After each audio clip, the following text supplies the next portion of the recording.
All right, ladies, just there to help us out. And now, the starter for your El Paso Locomotive. Number 11, goalkeeper Logan. Your captain, defender number 15, James. Defender number 3, Gio. Number 2, defender Drew. Defender number 25, Brad. At midfield number 6, Richie. Midfielder number 8, Nick. Number 20, midfielder Shaw. Number 9, at midfielder Omar. Number 10, midfielder Sebastian. At forward, number 17, Jerome. El Paso Locomotive coached by Matt Lowry.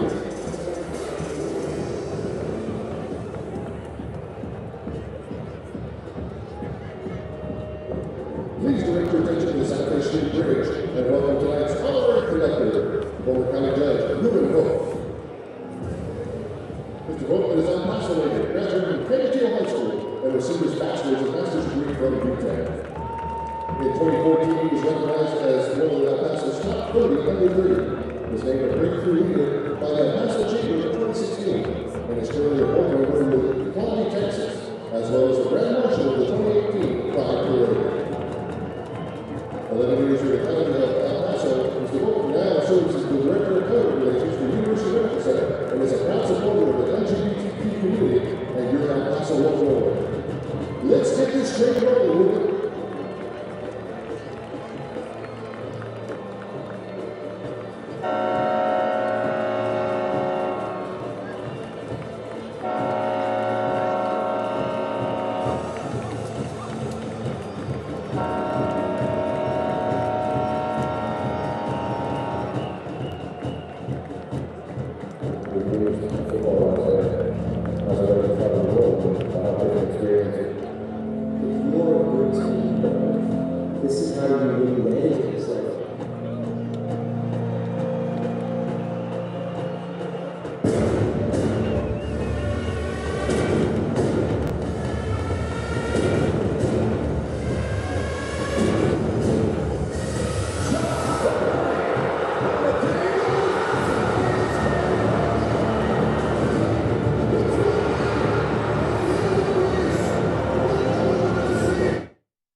The weather is heating up in the Sun City, and so is Locomotive FC. Good evening, everyone. Duke Keith along with Michael Balagan. And Michael, 7 matches, undefeated, a result in everything so far for Locomotive FC. It's been a while since we've been back here, but the team has been fine in the meantime. Absolutely. Like you mentioned, 7 wins, undefeated in 7 games, and to be able to go away for 2 games in a row and get results in both games, a win and a draw, has been terrific. So the group is on a good run of form, and they're going to look to continue that tonight here at El Paso. Here is how we got here. A couple of weeks ago, Portland Timbers 2, the newly renovated PGE Park.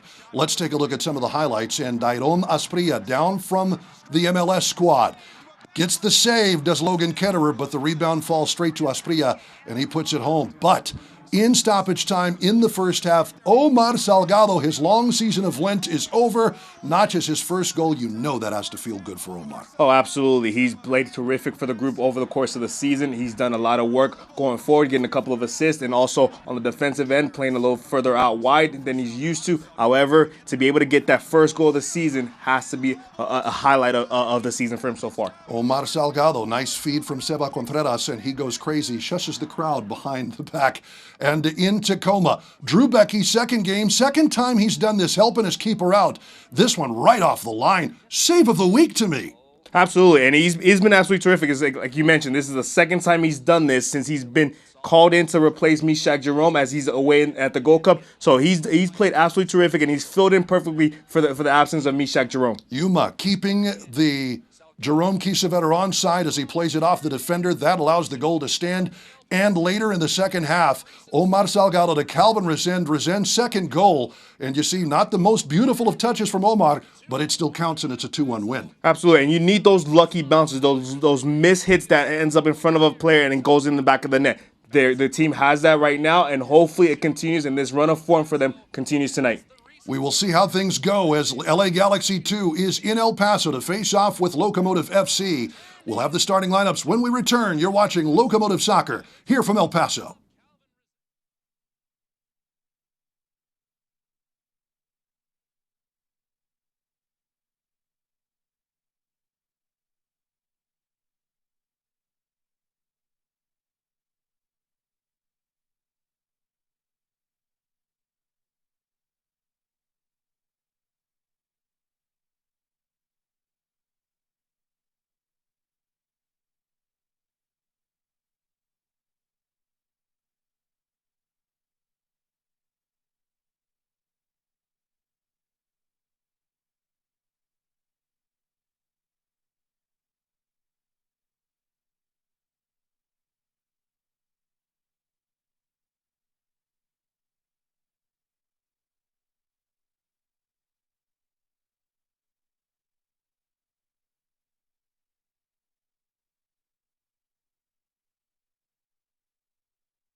Welcome back, everybody, to Southwest University Park as we are ready for the starting lineups.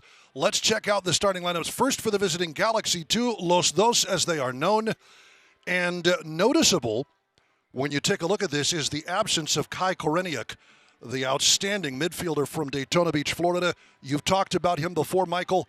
this is a guy with international experience, and he is not on the roster today for LA2. Yeah, I can't imagine why he's absent and he's not in the roster tonight. He's definitely a guy that brings that international experience, having played over in Holland. However, they do have an Ethan Zubak who was signed earlier this year to the Galaxy's first team, and he's definitely going to be someone to keep an eye on for the game tonight. As for Locomotive FC under Mark Lowry, again 7 undefeated as they look for their 8th match with a result of some sort. And noticeable absences for El Paso will be number 24, Yuma, who is out with a leg injury, but Chapa Herrera getting the start in the middle, and with Richie Ryan around him, he's going to get some good advice. Yeah, absolutely, and he's done terrific in this 7-game run that they've had. Chapa Herrera has been called up on multiple occasions, and he's done terrific. In that Sacramento game last time we were here at Southwest University Park, he was called upon at halftime, and he changed the complexion of that game. And over the course of the 2 games away at Portland at Tacoma, he was called upon, and he delivered, and that's why he's getting the start in the absence of Yuma tonight. Getting a lot of faith from that man, Mark Lowry. As we are just about ready to go, our officials today, Luis Guardia is the referee. Assistant referees, Manuel Vargas and Chris Canales. Luis Quintana is our 4th official. We are getting ready to kick things off on a warm El Paso evening. Not a cloud in the sky. Cobalt blue. High 90s. You've got to think that referee Guardia is probably going to call for a hydration break about 30 minutes into this one because it is warm out there. Yeah, I'm not sure how the Galaxy players will deal with the humidity and the heat and also the altitude, but it's something that's going to be important in making sure these players are staying hydrated and they're staying healthy. Brian Rebellion trying to send one through, but picked off nicely by LA Galaxy 2. Los Dos. Of course, Galaxy and FC Dallas probably too, and probably in the New York Red Bulls too. The 3 strongest. As Seba Contreras tries an early ball, easily handled by Justin Vom Stieg. 3 strongest youth organizations in terms of academy structure from top to bottom. And LA Galaxy, the whole organization, has made it a goal of theirs, even though they make the big splashes with the Zlatan Ibrahimovic signings and David Beckham back in the day. This is a franchise, an entire club structure that believes in bringing along young kids. Oh, absolutely. They obviously have the capacity to bring on the likes of David Beckham, the likes of Ashley Cole, Zlatan, like you mentioned. However, they've done exceptionally well at the youth levels as well. In the DA, they've reached the finals and won a couple of the DA championships, and that's why Mike Munoz, the head coach, is here because he did such a great job with the academy. Now he gets a chance to further these players' education and development at the professional level. The second Galaxy 2 coach developed the Galaxy Academy into one of the best in the United States. Former Galaxy midfielder in his playing days. Been a part of this organization since 2013. And he's got the full sun coming right at him there on the far bench. He won't have to worry about it too much longer. Here's Brian Rebellion. The switch out to Chiro and Toko. El Paso. Richie Ryan, good searching ball up the right to Omar Salgado. Salgado, nifty sidestep, waited for the pressure. Gets by, crosses. And it is headed out easily. Nate Schultz back there to make sure it was out. Galaxy 2. It stays in play, but we'll come back to El Paso and Chiro and Toko.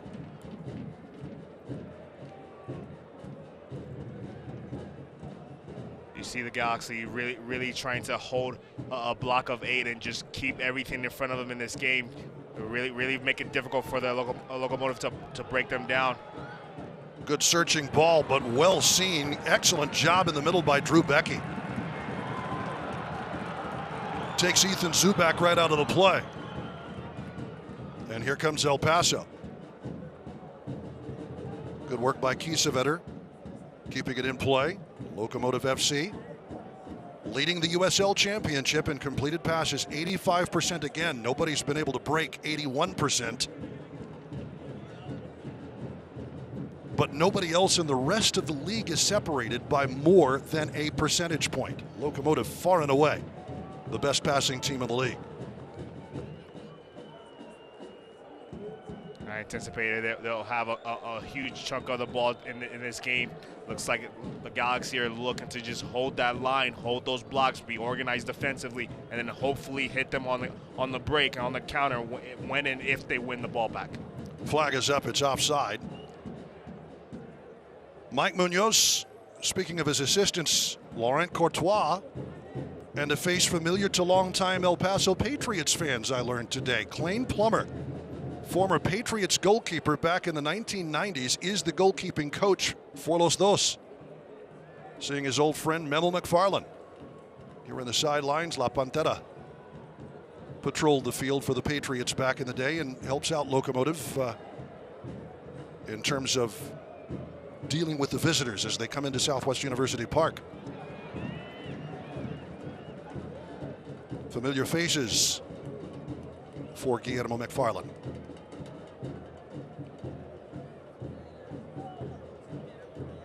Locomotive FC keeping the ball moving, but in the back, and it comes to Kiffy. And Choco. As the shadows creep over Southwest University Park and cool things down a little bit, spoke with members of Eighth Notch who were here as soon as the gates opened up, and they had a little bit of sunshine in Section 105. I think they're happy for the shade right now.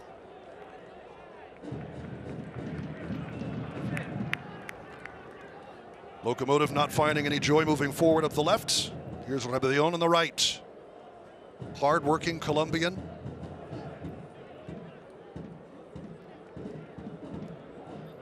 You could tell Locomotive was a slightly different team when he was injured and out of the lineup, weren't they? Yeah, and he's such a huge loss to the group, and to have him back in this game, he's definitely going to look to create and to be a solid presence in the game today. Flag is up the other way for LA Galaxy 2.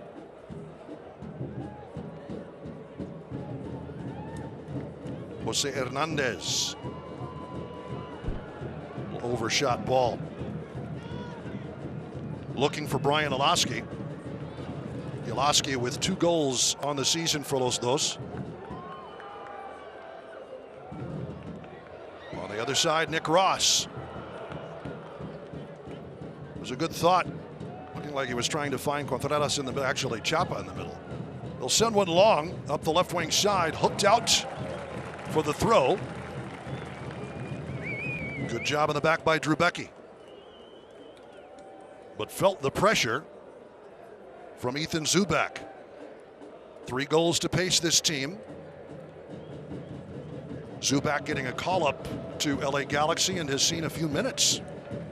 6 seasons with the Galaxy Academy, and we talked about it, bringing him along from 13, 14 years of age to the point where you get called up to the senior side. He's definitely one that they're very big on. They're high on. They think he has a lot of potential to break in, if not this year, in the near future, into the first team. He's done terrific at the youth level and also at the professional level. This is his 4th season as a professional. So him getting minutes in 2015 with the Galaxy 2 as a 17-year-old shows you what they think of him as a player and the potential that he has. So he's definitely going to be someone that Locomotive are going to have to pay attention to tonight and make sure they keep at bay. Good work by Chapa, who gets taken down. Foul on Hernandez. Chapa putting a pretty solid move on Jose Hernandez, 5'3" midfielder from Mexico City. Not a Galaxy 2 player on the field today over the age of 24. That in and of itself is amazing. That includes midfielder Jorge Hernandez, number 53. He's 18 years old. And you're starting to see a lot of MLS clubs approach their second team that way, for their youth players to develop and also be able to get some professional games, possibly earn their minutes into the first team. So it's not surprising that this is how the Galaxy 2 are approaching this. They've done a terrific job as an organization with the first team and also all the way through with the youth and also the Galaxy 2. Ilaski. Adrian Vera now out to the left as Galaxy 2 tries for a bit of possession itself now. Hernandez the back pass. He'll cross it to Nate Schultz. Good lead ball. Looking for Ilaski, but well intercepted Chiro and Toko. And James Kiffey seeing that one through. And it's the middle of the field for Chapa. Chapa Hernandez. Herrera, pardon me. Up the right wing side now. Crashing in. Omar Salgado earns the corner. Deflected out by Michael Gallagher. We've seen Omar Salgado have some success getting at Nate Schultz at that left back position, really taking him on. In this situation, he's drawn a double team or an attempted at a double team, and he's able to get around the first defender and use his pace to get to the end line and try to get a cross in. So that's well done by Omar Salgado to be involved early in this game and really put his stamp on the game. Richie Ryan, the veteran Irishman, will be the man to deliver the ball. We've seen Salgado do that a couple of times, wait for the pressure he knows is going to come from the youngsters and uses that to his advantage. Ryan all the way to the far post, and it's over Rebellon's head into touch for LA Galaxy. Galaxy 2. Select is the official ball supplier of the USL Championship and many of the finest leagues in the world since 1947. Select has been the leader in soccer ball quality and innovation. For the latest Select products and special offers, please visit SelectSportAmerica.com.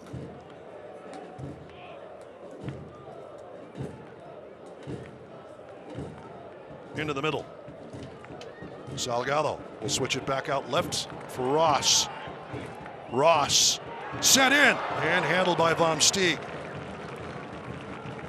Looking in the middle for the big man, Omar Salgado, who is looking for his second goal. We pointed out in the pregame, finally getting on the board and in front of a fan base he knows well from his time with Vancouver Whitecaps. Good thought by Ryan trying to find Kiesewetter. But here is Galaxy 2. Ilaski.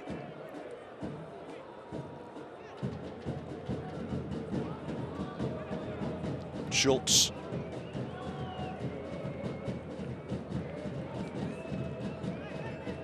Let me ask you your thoughts on second teams from MLS sides as USL Championship looks to make itself, as that was a nice bit of vision by Ilaski, but put his foot through that a little too much. Looking for Zubak. But there are a number of MLS sides. I believe 19 of the 36 teams in the USL Championship have some sort of affiliation. As USL Championship looks to make itself more of the second division it wishes to be, what is the place for MLS academies in that structure?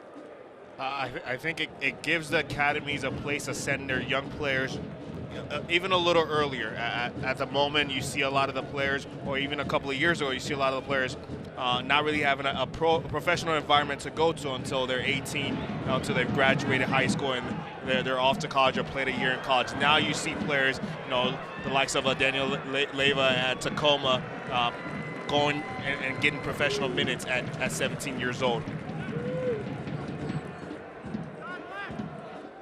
Certainly good for the MLS sides, but as the United Soccer League looks to build its brand, you wonder what their thoughts are about MLS using its league in that fashion. It'll be a throw in here for El Paso after some good pressure. Nate Schultz keeping that ball in the box. As Chiro and Toko tried to clear it, nothing comes of this. But LA Galaxy 2 playing in El Paso's half of the field right now. Here's Schultz.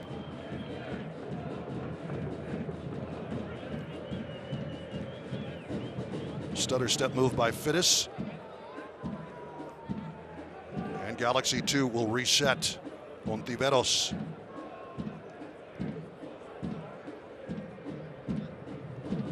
You can tell Mike Munoz wants his team to play patiently.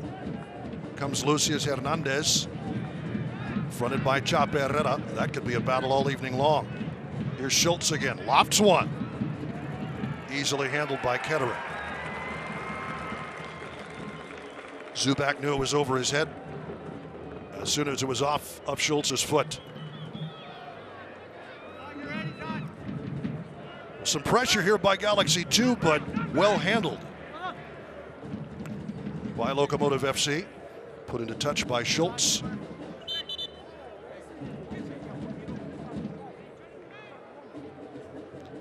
Certainly lots of veteran leadership for this Locomotive FC squad. It's the way that Mark Lowry wants it, because not everybody can play Mark Lowry's style of play, of soccer.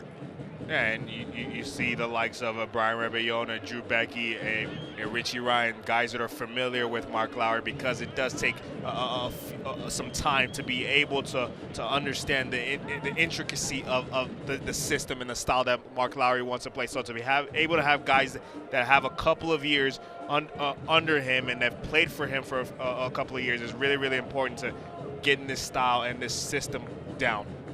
Well, they want to play the long ball to Zubac.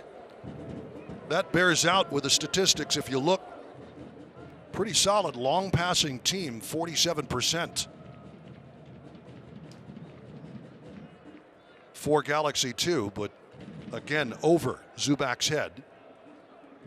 If he's able to latch on to one, you certainly believe he's got the pace to make something happen. Good ball out of the back, Contreras for Kiesewetter. Kiesewetter cannot control. And Galaxy 2 looks to reset with possession again.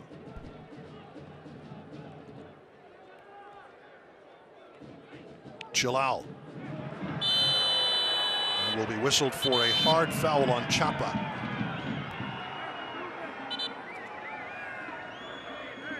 Don Chilao from Chandler, Arizona. That's well done by Chapa there to cover James Cafield on the bad touch by Chilao and be able to win the ball.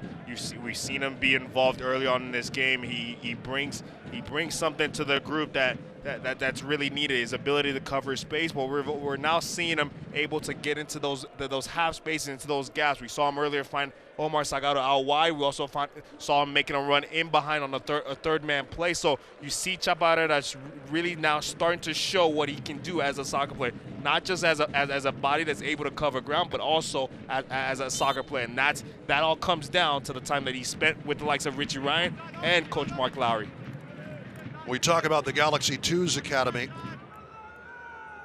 Certainly as Bob Bigney gets things started here with El Paso and Locomotive FC. Chape Herrera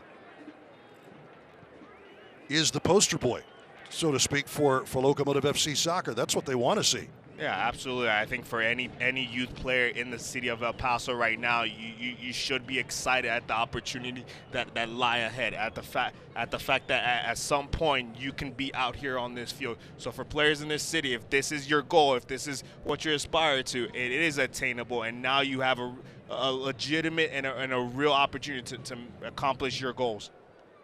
One of the things you look up and down the Galaxy 2 roster, so much college talent, and that's one of the things that El Paso kids, you don't see a lot of. College recruiters, college opportunities, and certainly Chape Herrera, I think, had wanted to get to that point.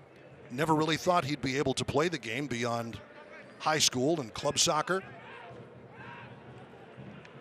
But had the opportunity when Locomotive FC came to town to be invited to a couple of tryouts.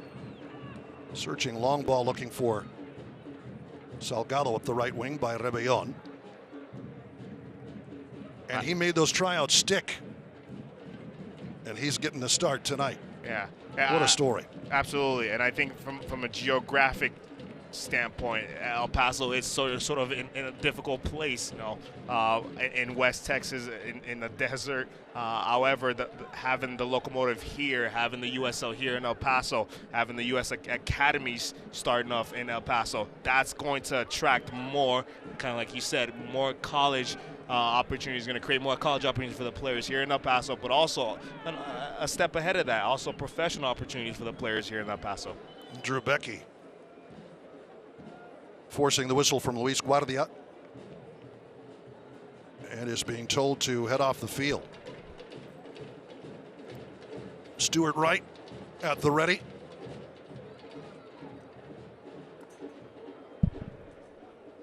You hope Drew Becky is okay and he's able to shake this off. He's been absolutely terrific since he's come in 2 games ago to fill in for Mishak Jerome. That's away at the Gold Cup. So you hope that he's able to shake this off because he is a key part of this group and what they've been able to do over the last 7 games. Talk about Mishak Jerome, currently representing Haiti in Gold Cup competition. Was already on the Haitian national team when Locomotive was on the road last week. 45 clearances leads the team, but it is his passing. His passing that really sets him apart, but yeah, he is gone for the next few weeks representing his nation of Haiti. My understanding is he is an absolute hero to many on the island of Haiti, or in the nation of Haiti anyway. Well played by Richie Ryan. Gets it out to Chapa Herrera. Herrera, a lot of space out of that right wing for Salgado. Thinks the better of trying to engage Justin Fittis. And he'll send it back around. Kiffy lofted in. Contreras to the byline. Sends one in. It's chopped out. Kiffy trying to sniff it out.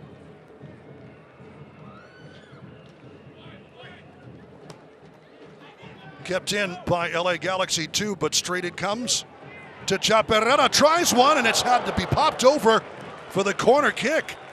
How about Chaparrera? Just trying to chip the keeper, and Vom Stieg has to push it out for a corner. That's a great opportunity, a great look for Chaparrera. Just dipping that shoulder and just looking to curl that into the top corner. Unfortunate not to get a goalkeeper. Does well to just get hands on it at full stretch and pushes this out of bounds for a corner kick.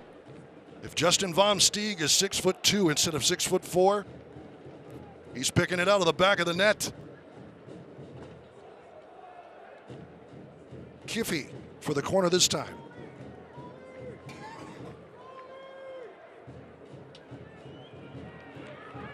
Punched away by Vom Stieg, but not out of trouble. And that'll be a handball.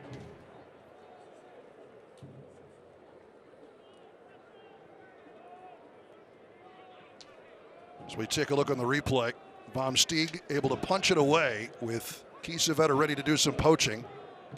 And it's headed out of trouble by Nate Schultz.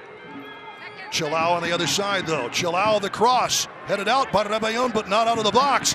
Sending one, Rebellon making up for that by being in the way of Jorge Hernandez. There's the young 18-year-old we told you about.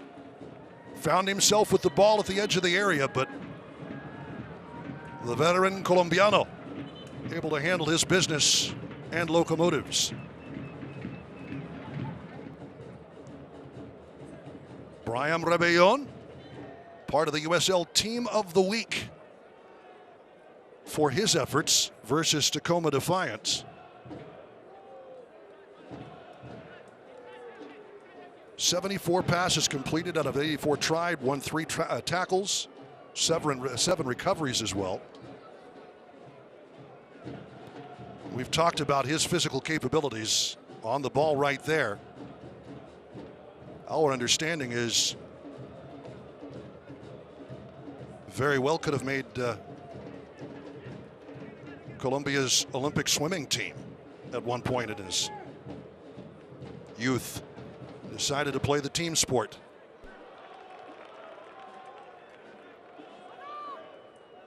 Kiffy will take the feedback from Chapa Herrera. Fitting more and more into Mark Lowry's system. Good switch by Richie Ryan. Pushed down, and they will call the foul.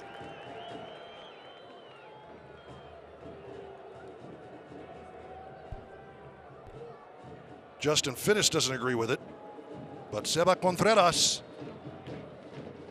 KG veteran, draws the contact and the free kick. It's a great first touch to get away from the defender, to go across it in the opposite direction of the defender, the direction that the defender was coming from Sebastian Contreras, and then taking the contact and just going down, drawing the foul and a free kick in a dangerous area. That is very dangerous. Talked about it before. Defenders or forwards, anybody puts a head to that, and Vom Steeg's got trouble. Yeah, this is landing right in front of the 6. And it comes, and knotted wide. Goal kick. That's a terrific ball from Sebastian Contreras with a good enough pace. Drew Beckin, unfortunately, mistimed that jump on that. Jumped a little too early and got a little too far in front of the ball, and the ball was slightly behind him and not able to get enough on it to get in the back of the net. Fans, follow El Paso Locomotive FC and the rest of the USL Championship all season long on ESPN Plus, home to the USL, MLS, UFC, and more. Join the over 2 million sports fans who've already discovered ESPN Plus and watch the championship live every week. Sign up today at espnplus.com. Salgado and Richie Ryan holding their positions. Again, they try to pop one over for Ethan Zubak. El Paso unthreatened there. Good ball by Ross. Good to see him healthy and back in the lineup as well.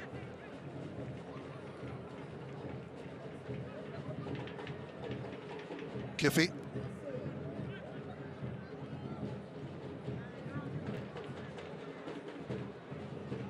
Rebellon.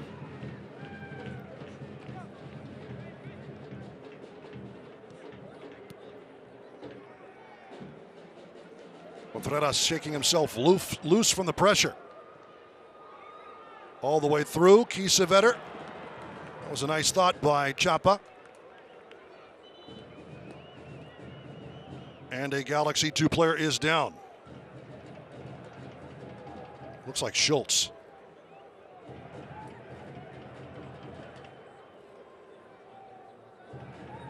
Mike Munoz. That might be, I believe that's Michael Gallagher, the right. captain for Galaxy 2. And Schultz is over here on the left. Gallagher.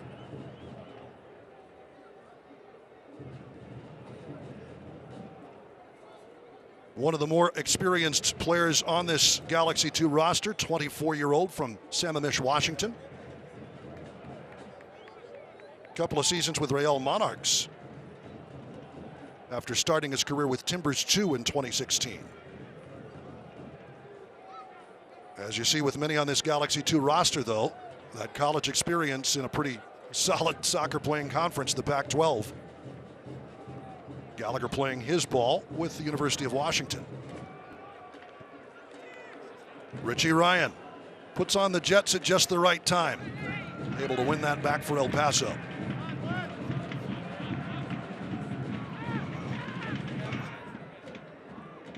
Rebellon crossing back to Kiffy. Good layoff by Ross. Comes up to Kiesewetter trying to get a step on Ontiveros. And it'll be a throw-in for Galaxy 2. Draws the ire of a pretty solid crowd here on a Saturday evening.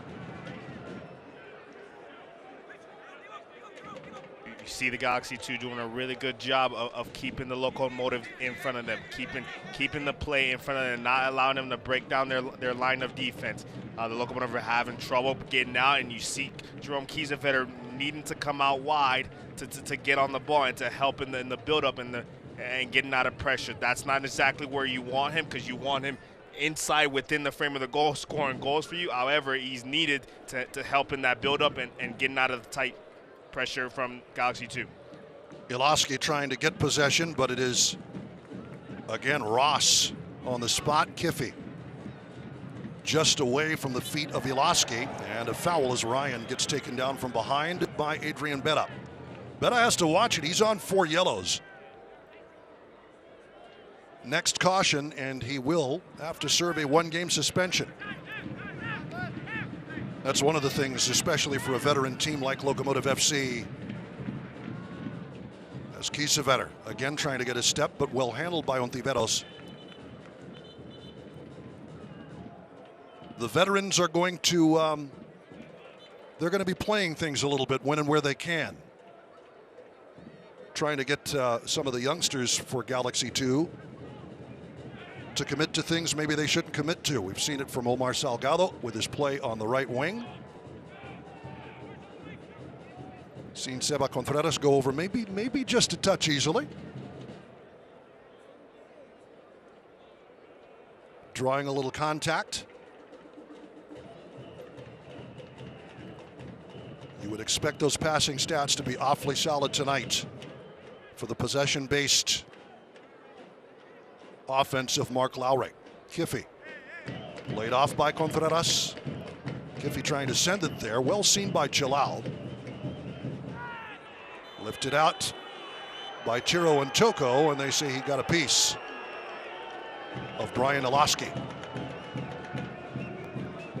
The Locomotive are doing a great job possessing the ball. However, in the two opportunities they've created and getting Omar Salgado in 1v1 situations, they've able to switch the ball quickly. They're able to switch the play quickly and have him run at players 1v1. They have to do a better job switching the ball quickly and getting those 1v1, 2v1 opportunities on the outside and getting at the Galaxy 2 back line. It does seem to be a little plodding at this point right now up the wings, correct? Not the switches. It feels like we're still in the first 10 minutes and the teams are filling each other out. However, we're in the 30th minute. I feel like the Locomotives should at this point realize they had some success switching the ball quickly, getting Omar Salgado in 1v1 situations, and continue to exploit that because they've had success with it. Galaxy 2, after the free kick, trying to get something started on their left. Didn't quite get there. And here is Hernandez. Out along the left wing. There's a loft, and it's over everybody's head. Logan Ketterer will let it go over the end line for the goal kick. And the hydration break is now. So we'll have a 2-minute stoppage as the teams bring out the water bottles on a warm El Paso evening. Temperatures in the mid-90s at kickoff. But that gives us an opportunity to show you something. Jerome Kiesewetter, nominated for Player of the Month from May.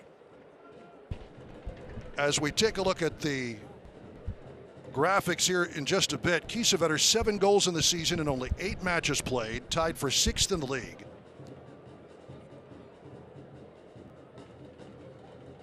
And there's your comparison. Santi Moar, USL Player of the Month for March, 4 goals, 5 matches. Kevon Frater, USL Player of the Month for April, 4 goals and assist, scored just over every 63 minutes. The hat trick against Timbers 2. Jerome Kiesewetter, he's up right now for voting for Player of the Month from May. 6 goals in 3 matches. He scored 1 every minute.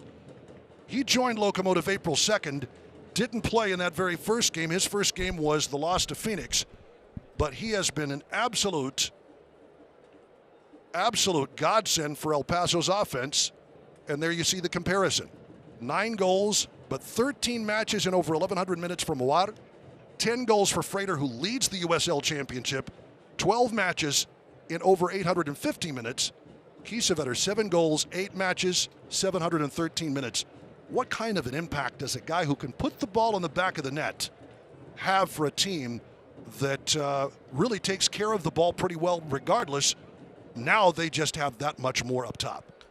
It gives the whole group some confidence, knowing that there's a guy up there that will be able to put the ball in the back of the net for you. It gives the group confidence. And early on in the season, this was a position, this was a key player, key spot that the coach Mark Lowry felt like they needed, someone that could put the ball in the back of the net. And then went out and got Jerome Kiesewetter, and he's paid dividends for that investment. Absolutely huge as we restart play. Locomotive FC will have the ball.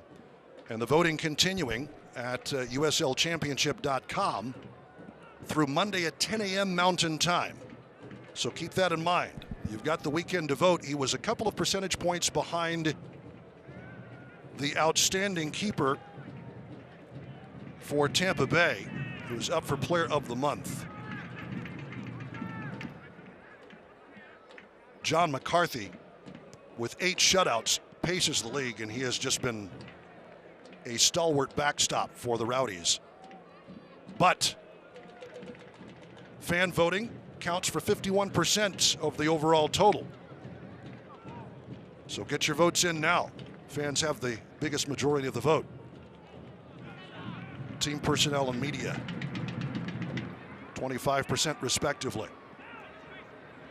Fans, the USL unveiled its elite youth platform, USL Academy, allowing clubs at all levels across the United Soccer League to develop youth and compete at the highest level across the United States, including the USL at uslsoccer.com/. Nice back heel by Richie Ryan. Up to Contreras, lofting it into space. Can Salgado get there? He will. Omar Salgado. Into the box it goes. And pushed back out. That's much better by the Locomotive, going from slow to fast, really switching the point of attack quickly and getting again Omar Salgado in those 1v1 situations. They've had success with it. It's definitely something I expect, and I would like to see them do more in this first half. Michael Gallagher kept him out of trouble only so long. Locomotive will have the throw in. Trying to make something work up the middle here with Chapa Herrera. Kiesewetter. Nicely sprayed out to Ross, the Scotsman. Ross looking for the far post, and I think he thought somebody else was making a run. Goal kick. It's a good look from Nick Ross. I'm sorry. However, the delivery on the final pass on that just wasn't as accurate as you'd like. There wasn't anyone towards the back post. There wasn't a run back there, and it was off target.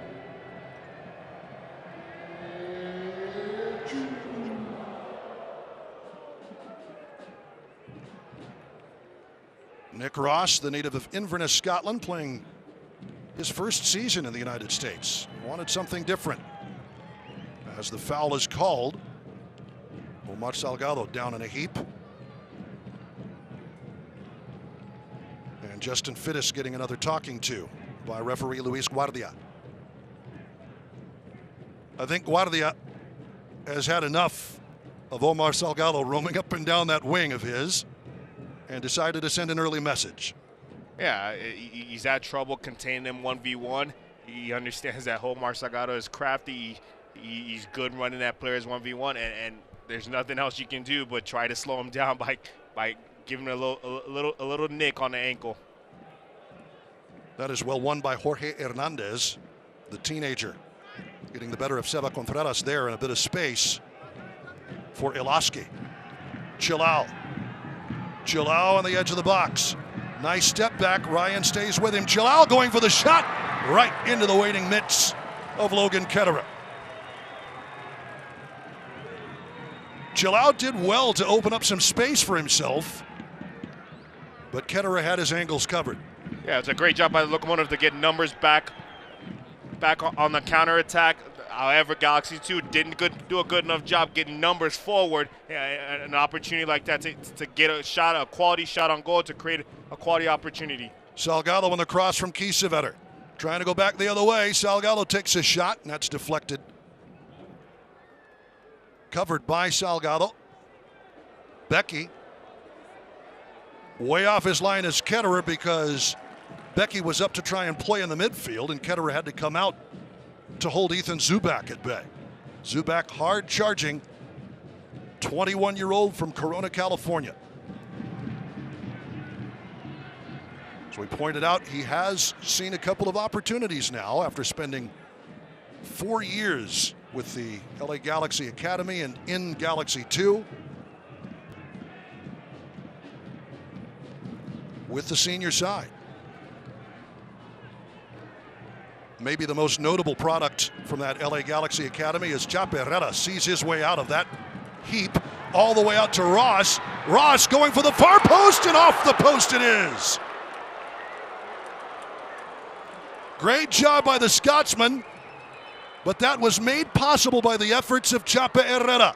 Absolutely, and he gets in these moments, these scrappy moments where he's able to create something out of nothing, and then a great job to get his head up and find the feet of Nick Ross, who was able to cut it back, put it on his favorite right foot, and try to bend it towards that back post. Unfortunate not to get enough on it, to curl it into that corner, into the inside of that post, and it just sits off the post and it goes out of. Just out. Galaxy 2 back with possession, but that gets eighth notch stirred up down in section 105.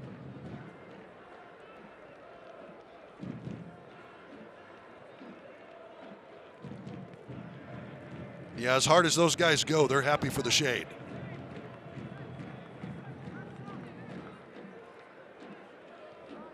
Of course, their party started at 2 p.m. today at a local establishment before they decided to march here, but just fuel for the fire. They do a great job of supporting the locomotive and really pushing them on, creating that atmosphere that the players love to play in and play in front of fans that are cheering and constantly singing. That's definitely something players love and players want to play in front of. Velasquez back from Jorge Hernandez. Kiesewetter coming back to play a little defense. Gotta like that from your number 9. Absolutely. You even got a nifty Meg there. Ross again. Becky. And draws the foul from Zubak. Has words for Mr. Zubak as he goes back upfield. And Zubak's going to get a caution. Card is out. Luis Guardia makes a meal of it. But in the 40th minute, Ethan Zubak will see yellow. That was a little retaliation from an earlier confrontation with Drew Beckett inside the box. Ethan Zubak felt like he was pulled to the ground on the shot by Chilo, and he retaliated and unfortunately got himself a yellow card. He's going to have to be a little more careful going forward now.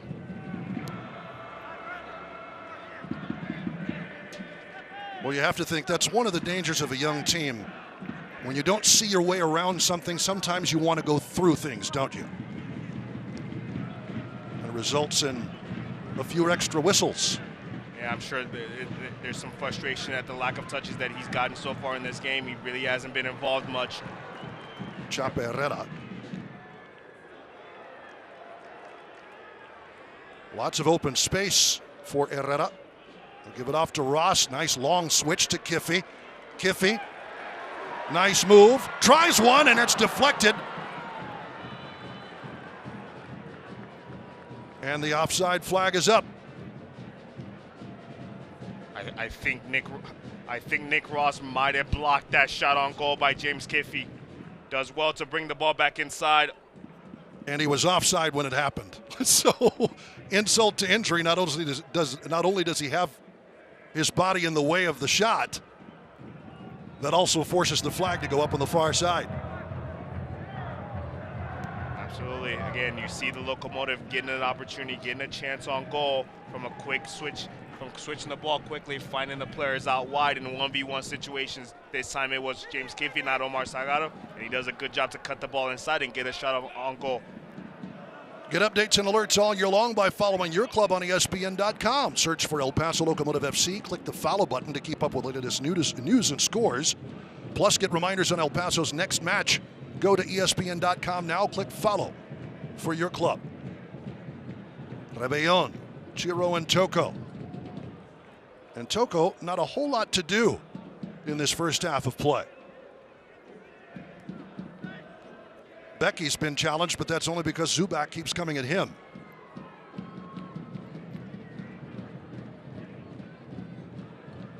El Paso content to play patiently.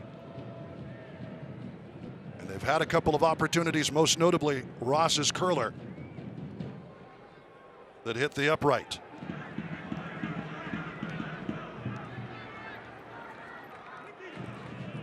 Seba Contreras steaming up the middle. Wide again to Kiffy. First time, in it goes. Guess who? Jerome Kiesewetter. Cartwheeling for the crowd. Kiesewetter with the little flick inside the 6. And it's 1-0 Locomotive. Loved everything about that action. Some patient build-up. Was able to find an entry ball from Richie Ryan into Sebastian Contreras. He was able to get at the back line and slip James Kiffey out wide, who served the ball first time into a dangerous area. And again, Jerome Kiesewetter, the man that cannot miss right now, making a run and getting on the end of that cross and putting it in the back of the net. That's well done by the Locomotive. 8 goals, and Vom Steeg left searching for answers as Eighth Notch gets to party on a Saturday night in El Paso. What a beautiful little flick. Jerome Kiesewetter. We'll go back live, but we'll get an opportunity to look at that again. And a great little ball underneath things from Kiffey. You think he's going to flip one far post. Sneaks one under because he sees 17 making a run. Absolutely. When there's that much space in front of the goalkeepers and numbers inside the box, you want to whip it in low and hard, and where the goalkeeper is not able to come out to get it, because he's got to be careful. Any little flick like that, the ball ends up in the back of the net. It's a great cross by James Kiffey. I'll call a foul as Ross run over by Chalao and Schultz. And we're hearing word there will be 3 minutes of stoppage time here at the end of half number 1. Such a timely goal for the Locomotive just before the halftime whistle. It allows them to go into halftime with a little bit of confidence and make some adjustments, but also really reinforce what's worked for them, like this with Omar Salgado getting down the line and challenging the back line of the Galaxy 2. Galaxy 2 double team him, and that heads him off. But Locomotive will keep possession, just wind it back around the other way. El Paso's danger today, as much as Salgado has been bombing away up the right, has come from the left wing, and it is indeed 3 minutes of stoppage time. Team captain this evening, James Kiffey's had a lot to do with that. Lots of space. Pings one into the box. Taken out of trouble. One of the ball boys going the extra mile. Let's take a look at the goal again. Here's Kiffey. You think he's going to go far post? No. He sees 17. Michael Gallagher, I don't know why his hands were up, but just beaten to the ball. Kiesewetter with a cartwheel and a flip to top it off.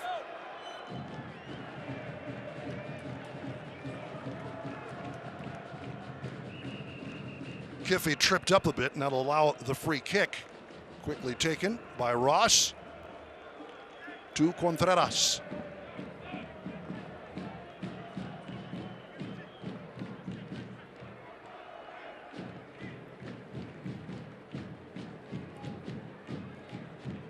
Rebellon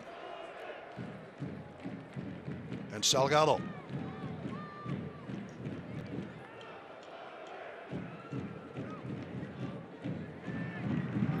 And Toko chased around a bit by Iloski. Out to Kiffey. Flipped up and out of trouble. Ross off his head. Nope. That's actually off the head of Adrian Vera.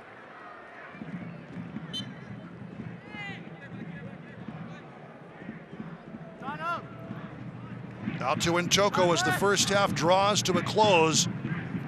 Locomotive FC doing exactly what they wanted to do. Rope-a-dope by James Kiffey. You felt sure he was going to loft that one. But he saw what no one else saw, and that was Jerome Kiesewetter. Oh, challenging ball. Vom Steeg has to put that one in a hurry up his left wing. Kiesewetter was waiting.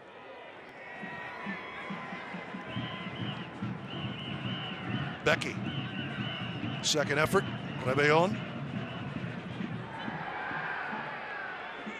Taken down by Jorge Hernandez. Again, Hernandez, just 18 years old. But as we've pointed out, that's what Galaxy 2 likes to do. Maybe the most notable academy product. We were just starting to talk about that before Kiesevetter's goal. Is Efrain Alvarez, who's now playing with the first team. Nice ball. Flag is up. Won't matter. Ross lofts one in, but the flag is up. It is offside. It's a good idea from Nick Ross, looking to stretch that back line, get in behind them. They're so worried about Jerome Kiesevetter and Sebastian Contreras, who are staying really high on the two center back, that he's able to sneak in, just mistime that run, and was a little bit offside. And that is the first half of play. 1-0 Locomotive. Jerome Kiesevetter with his 8th goal in a Locomotive FC uniform. You don't have to score bangers from 35 yards to be as effective as Jerome Kiesevetter. Any touch into the back of the net will do, and that's where we find ourselves after 45 minutes. We'll take a break, come back, look at the halftime stats, highlights, and plenty more as Jerome Kiesevetter makes it 8 in 9 in El Paso, Texas.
All right, fans, please help with me, Alfred Bahia for tonight's Dizzy PK Challenge.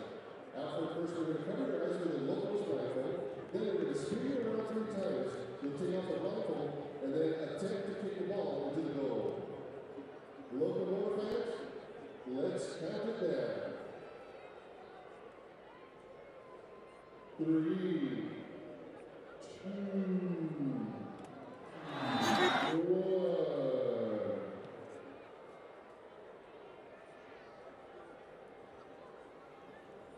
Welcome back to Southwest University Park. At halftime, your score is El Paso Locomotive 1, Galaxy 2-0. Last week was a win on the road for El Paso and more national recognition for the Locomotive player. This time, it was defender Brian Rebellon that made Team of the Week for his efforts against Tacoma. It feels good because basically I'm trying to do my best and it helps the team. So I'm always looking forward to help the team and give the best of myself inside and outside the field. So it feels good because I help the team all the time.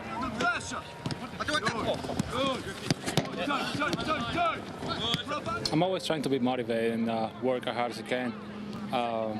We have a group of players that are always pushing each other to be the best every day. I think my teammates are my motivation because they never let me fall asleep and they always pushing me to be better and better every day.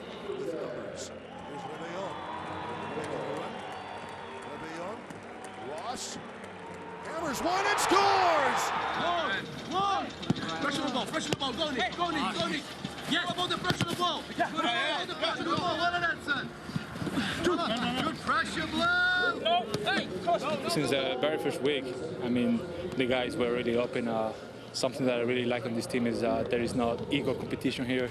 Everybody's a hard worker. Everybody just work for the team, and that's something that I really like on the team.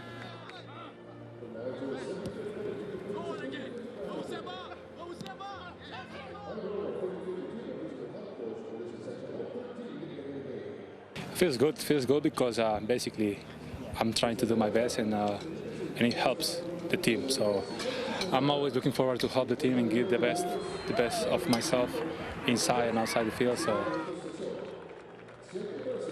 current score is El Paso 1, LA Galaxy 2-0. We'll be right back.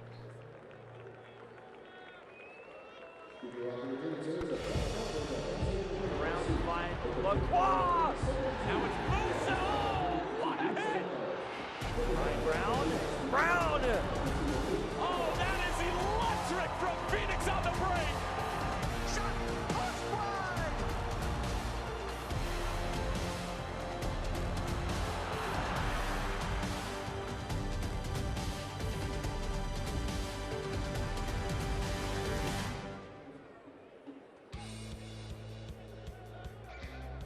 Offensive juggernaut for both of these squads.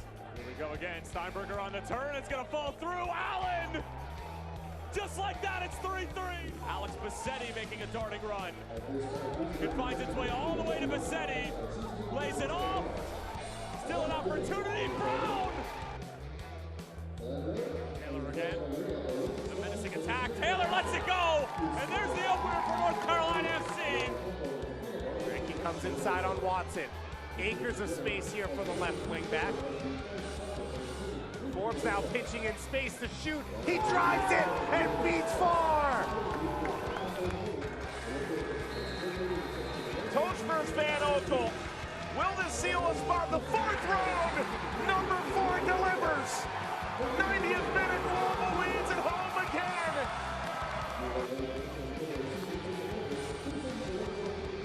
Into the 6-yard area, and it's Cicerone who wins in the air and restores St. Louis FC's 2-goal advantage. Here comes Wynn. Is this onside? It is. A chance for Nashville to equalize. And they do! Carlton Belmar. Charleston into this round with 2 goals. And now, he sends them into the 4th round. Charleston with the upset. Gonna tie his shoe while action goes on around him. Good chance here for Lima. Up against the top scorer. Frater puts it in. New Mexico United in front. That's kept in play. Skundred's the initial effort. Another cross. Headed in. Winner Bonoma at the death.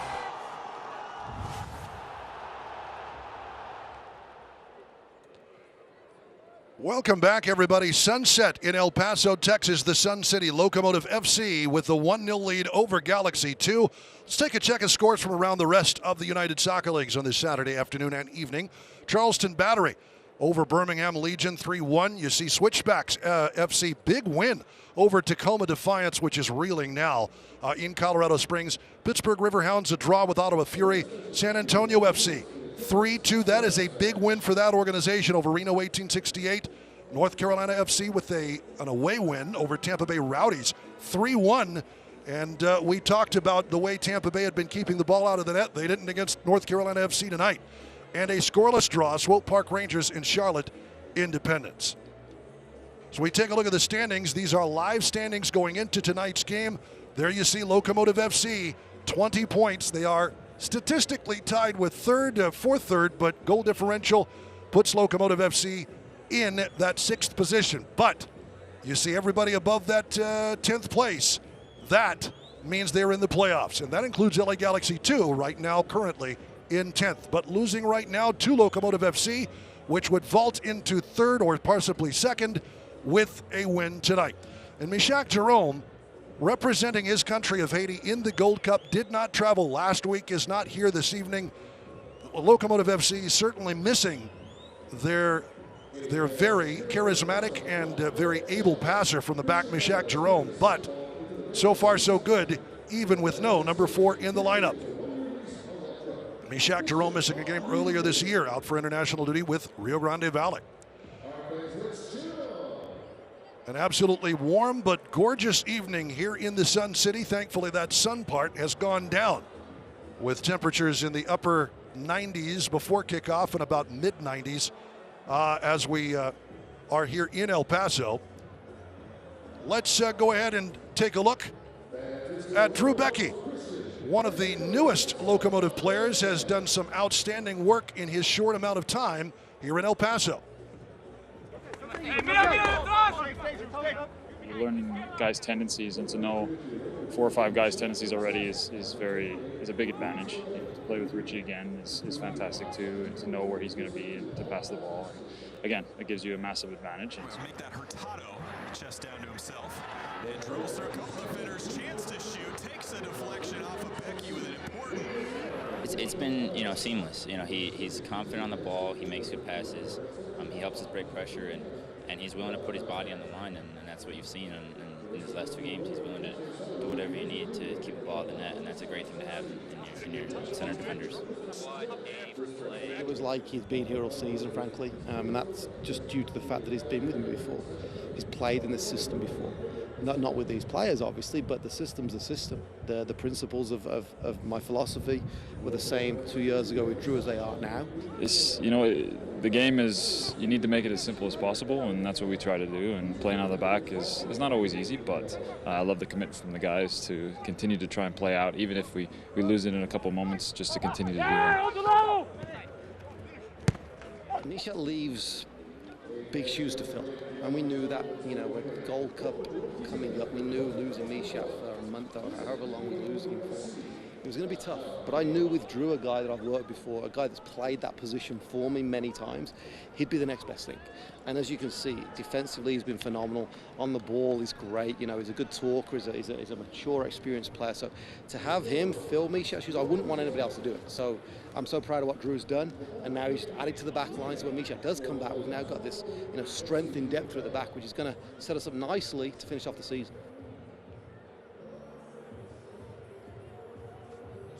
Coach Lowry's system in Jacksonville credits a lot of that familiarity to his early success.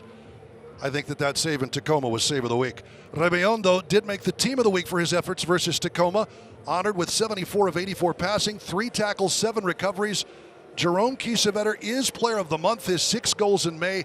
You can find the link on Locomotive Twitter. That's EP Locomotive FC on Twitter or at the USL Championship webpage. And the new power rankings released Monday. See where El Paso is, because right now things are looking awfully good for the Locomotive FC here in the Sun City.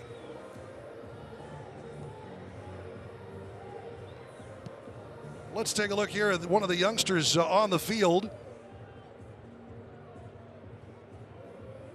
His dad surprised him a return visit home here in El Paso. You love to see stories like that. He scores the goal, looks beyond the net, and there's Dad. Gotta love those stories. There are a few of those right here in El Paso with Fort Bliss. Back with the second half as we return in a minute.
Locomotive FC with a 1-0 lead as we are seconds away from the second half. Let's take quickly a look at first half highlights. It was all Locomotive FC, as here you see Chapa Herrera trying to loft one over the keeper. Vom Steeg with an excellent parry. Came up with a corner kick. Chapa again starting this one to Nick Ross. Curling, but off the right post. Then, though, it comes to James Kiffey. Rolls one in for Jerome Kiesewetter, and that is goal number 8 for the German-American, Michael. An amazing, amazing bit of play for Locomotive FC. Yeah, absolutely. And I think the one thing that might get overlooked, it's the influence and the impact of Chapa Herrera in that first half. You saw him on that first shot, getting a chance on goal, looking to bend it towards that back post, and then you see him on the Nick Ross shot, being the one to get out of the scrummish and play a pass out to Nick Ross. So he's been very impactful and very involved in all that the Locomotive have done successfully in that first half. Chapa Herrera. Yeah, you saw the Ross highlight. You saw Chapa's pass, but before that, what you didn't see was Chapa emerging from a scrum with the ball going full tilt right up the field to allow Ross that open space and that attempt. What an amazing, amazing story this young man has been all season long for Locomotive FC. His growth and his maturity over the course of the season has been really impressive to watch. I'm sure Coach Mark Lowry's pleased, and he knows how important he's going to be for them to be successful in this second half. Throw in for El Paso as Chapa double teamed. Galaxy 2 trying to trap him a bit. Good throw in. Lost a handle on that though to Chapa. It's Galaxy 2 trying to equalize. That does not go, I think, where Jorge Hernandez wanted it to go. We've already seen the first minute of the second half, Galaxy 2 really stepping up the tempo of their play. They're not looking to hold their line and defend and hold it in blocks like they did in that first half. They're coming out, they're being aggressive and looking to equalize early on in the second half. So the first corner kick of the match for Galaxy 2, that is headed away and out of trouble by El Paso. Richie Ryan on his horse to get there. After Hernandez put in the corner. 8th notch, serenading the home team. Nate Schultz. Chill out. Ilaski, they try to work something up that right wing, but Locomotive has had their number all night long. What a trap. Ilaski keeps possession, though. Well done, and Schultz will go back to Fittis. Justin Fittis. So many of the Galaxy players hailing from California, and Southern California specifically. But if you're Southern California, why not? Not only is the weather beautiful there, but there's just so much talent in that area of the country that the players don't need to go far out to get opportunities with their club. They've recognized, and the Galaxy have recognized that they can grab local players and they can develop them, not just at the youth level, but also give them opportunities with the second team here, and hopefully those players make the jump into the MLS franchise. Jose Hernandez telling Chapa Herrera a little bit about it, called for the foul, and Locomotive with a restart here. Contreras fighting his way through. Out to Ross. A little too far. Comes back for Vom Steeg, and he'll push it back into the middle.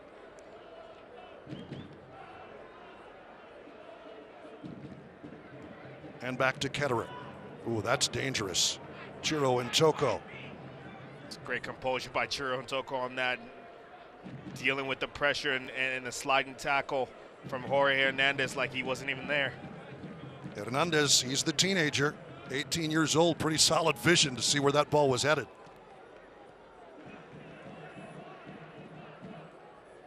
And off of Contreras, Hernandez. Chill out. Will roll one easily. Picked up by Ketterer. Good thought, though, with Ethan Zubak waiting.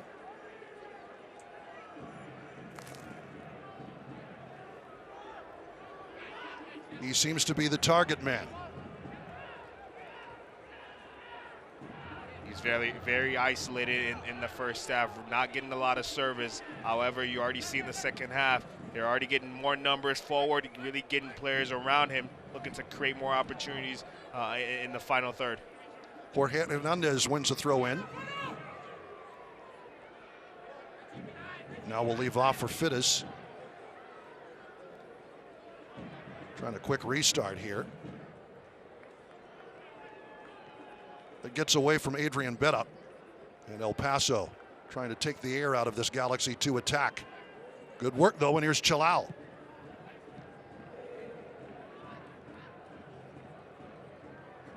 Fittis with the restart there. Comes to nothing though. And El Paso now able to gain a little space. Saw Yuma up in the press box at halftime. Javier Monsalves Carazo out with a leg injury today, but also found out this week that he's going to be a dad. Congratulations to him. Congratulations to Yuma and his bride, she is here in El Paso. That is outstanding. All the best to the Yumas. Actually, I guess it would be the Carazos. I doubt the family goes by his playing name. He's definitely going to need to enjoy the next couple of months of sleep. No lie. USL Championship, any soccer season's a long season.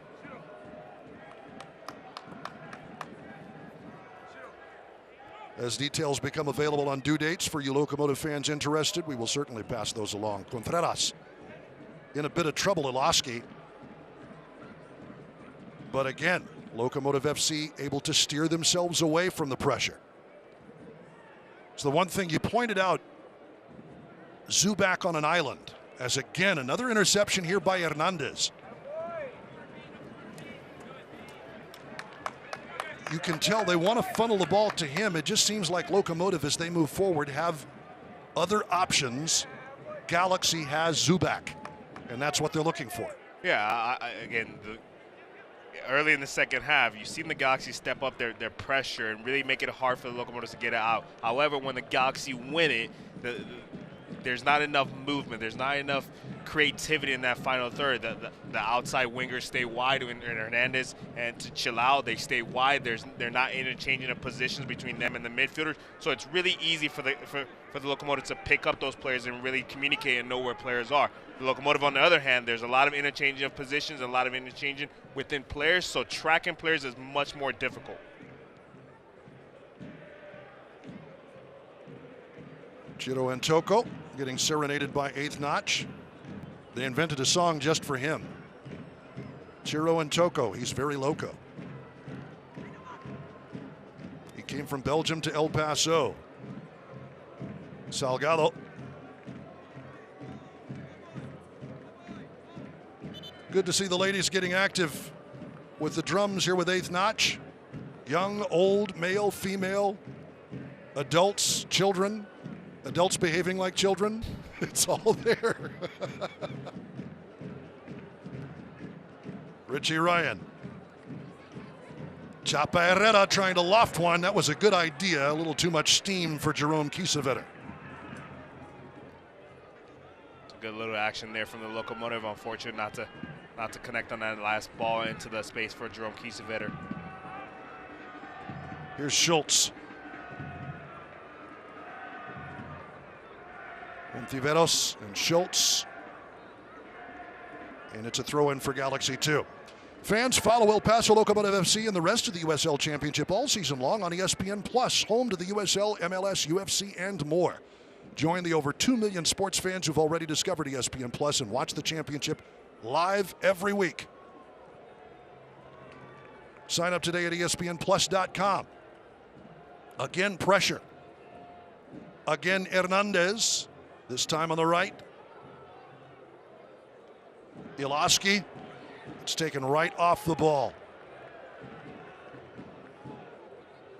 Contreras, Chapa.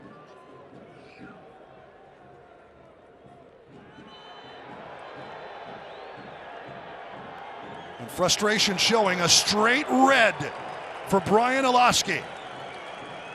In the 55th minute, Iloski had to have been hands to the face as Luis Guardia pulls out to the back pocket straight away.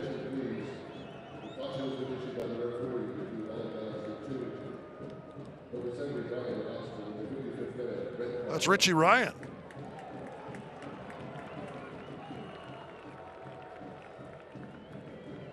Oh man, that's an elbow to the. I thought it was hands to the face. No, that's a plunge to the solar plexus, and a little bit on the knee besides. That's a very late challenge by Brian Iloski. Very untimely challenge. You can see from his reaction, he's now realizing, what did I do? Why did I make that challenge? He really puts his team into the hole now, having to come back 1-0. But now they have to do it with 10 players on the field. Really stupid mistake from Brian Iloski. And you can see not only is it kind of a punch to the solar plexus, but he just bends Richie Ryan, who was planted to deliver the pass. And Ryan, the veteran Irishman,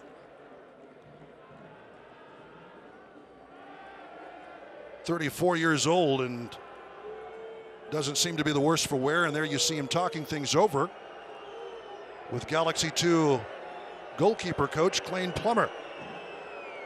Plummer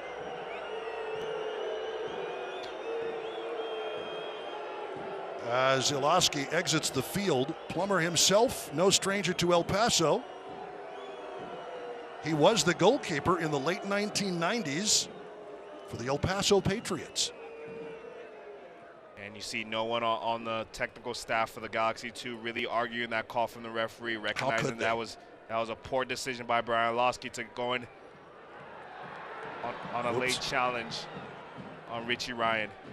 Bit of a misstep. Well, it's now one man up for Locomotive FC, 1-0 up in the match.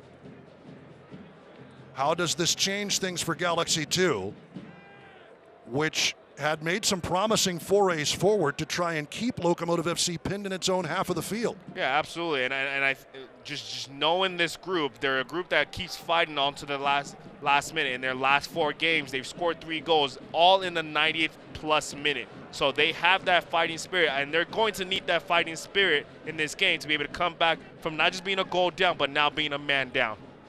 3rd red card of the season. And we talk about the young players. Well, Iloski's not that young. He's 23. He played college soccer at UCLA. That's certainly just, it's a dumb foul. That is not smart. You talk about teenagers losing their cool, but 23, I think you expect a little better.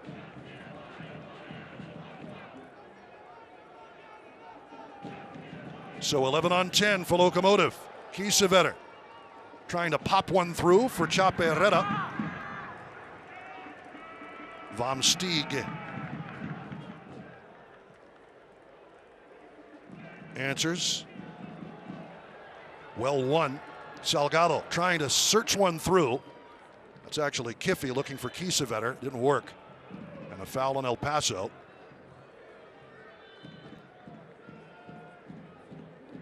And Nick Ross gets a word from Luis Guardia.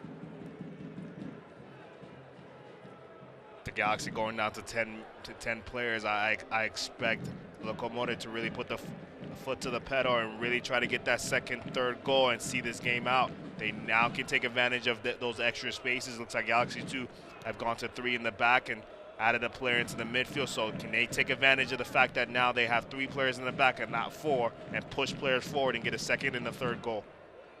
Jiro Ntoko pops that one off the back of the dome for Logan Ketterer, allowing him to play the ball. Get updates and alerts all year long by following your club on ESPN.com. Search for El Paso Locomotive FC. Click the follow button to keep up with the latest news and scores. Plus, get reminders on El Paso's next match. Go to ESPN.com now. Click follow for your club. Next match for Locomotive in Tulsa, Oklahoma versus Roughnecks That's a week from tonight. Good long ball. Good switch for Salgado. Nowhere to go. Dealt with well by Hernandez.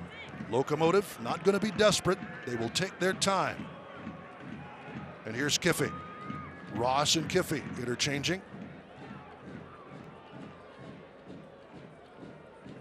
Seva Contreras. Kiffy. Good touch though by Ontiveros. Trying to restart that one. It is over the head of Ethan Zubak.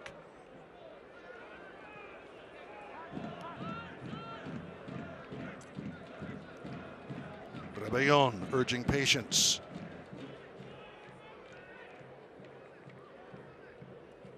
Contreras sees an opening. Nice turn back. Good loft. Kiesewetter in time. Vomsteeg. Wonderful thought, though, by the Argentinian to spring. Jerome Kiesewetter. That's a great run by Chapa Herrera to just get to try to get on the end of that pass from Sebastian Contreras. You see the Locomotive really probing, being patient. However, changing the pace of their game when in those final moments to try to break down the Galaxy's back line and get in behind them.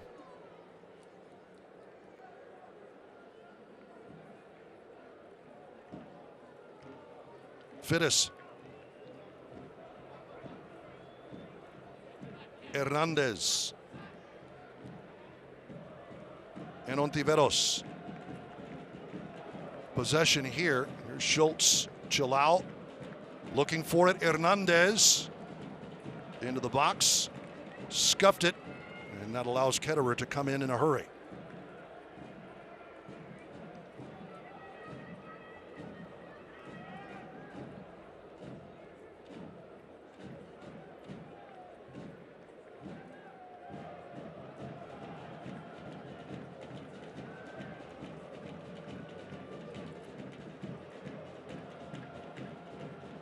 Contreras again. Kiesewetter knew he was offside, can't play the ball, and that lets Vomsteeg rush out to pick it up.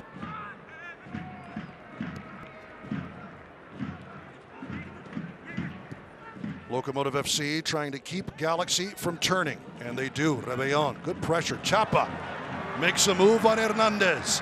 Chapa Herrera gonna get it back. And you see Salgado urging calmness.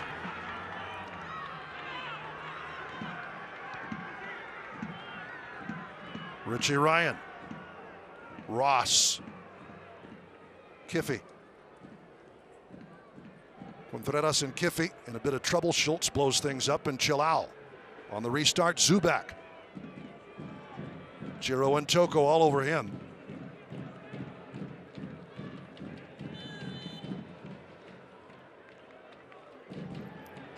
Jose Hernandez having none of James Kiffy's affection.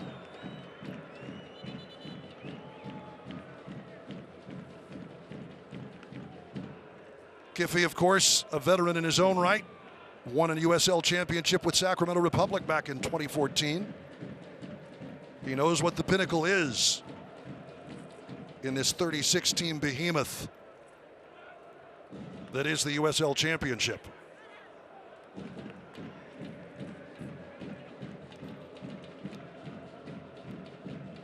Jose Hernandez, lots of fight and spark in that young man. 5'3", 126 pounds, 23-year-old out of Mexico City. Here's Chilau. Chilau rolls one and earns a corner. And you see that fighting spirit from the Galaxy, not giving up after going a man down. There's still plenty of time left in the game, and they recognize that there's still plenty of time left in this game. They keep pushing forward. They're patient in their build-up, and they're looking to earn set-piece opportunities like this and hopefully get on the score and even this game up at 1. Jorge Hernandez, the teenager, whips one into the far post. A bit too far. And that's a rough tackle. Chapa Herrera.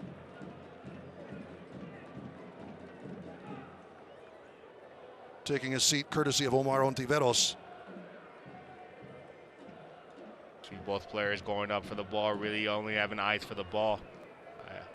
Referee felt like Omar Ontiveros was just a little bit reckless with the challenge, and he called the foul.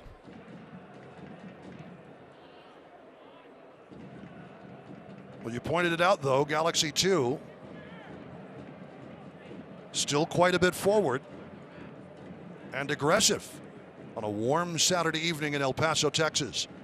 Absolutely, and then you see it's part of the style and the way the Locomotive want to play. They want to invite that pressure from Galaxy 2. However, with a team that's down a man, they might be bleeding. However, they're still very much in this game, and they're just looking for one opportunity, one mistake from the Locomotive to pounce on and really and tie this game up.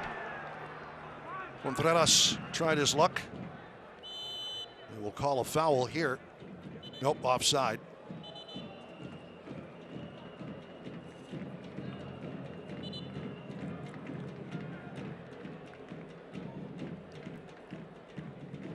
And a substitution coming up shortly. Derek Gebhardt about ready to spell Seba Contreras. That's the word from the bench.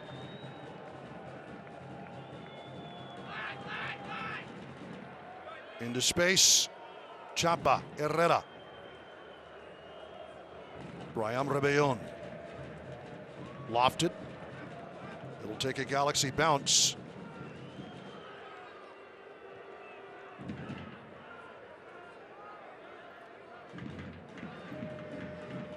If you missed it, 53rd minute red. Straight to the back pocket goes Luis Guardia to send Brian Ilaski to the showers for Galaxy 2. Locomotive FC playing 11 on 10. But no signs of quit from a game Galaxy 2 squad.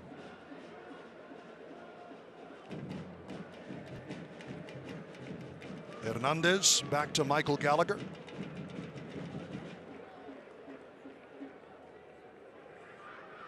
Hernandez by necessity ranging a bit further back than I think he'd like to be.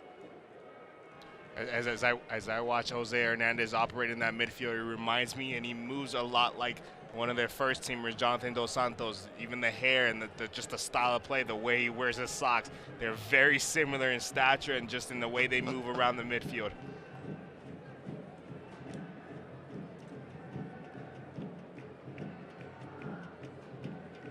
One Mexican international to a guy who probably would love to be. Jose Hernandez, a Real Salt Lake homegrown player in 2016. A couple of seasons at UCLA. Pac-12 Freshman of the Year in 2015. 2016 Co-Pac-12 Player of the Year. Again, those kinds of players up and down the roster, you look anywhere you want to, you'll find them on Galaxy 2's very talented lineup. Kiesewetter. Salgado. Nice move to split the D. Salgado wants a goal, and he misses it wide. That's good patience from the Locomotive, really getting a chance to get Omar Salgado isolated. Even though it was a 2v1 and he was double teamed, he was able to squeeze his way out of there. Really nifty footwork and get a shot off. Not the best shot, not the shot that he wanted. However, it's a good sign for the Locomotive. And Derek Gebhardt will make his way in here in the 68th. In for Seba Contreras.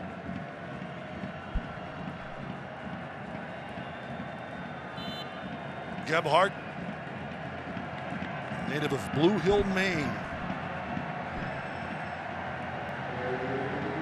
Caught Mark Lowry's eye as a member of Jacksonville Armada.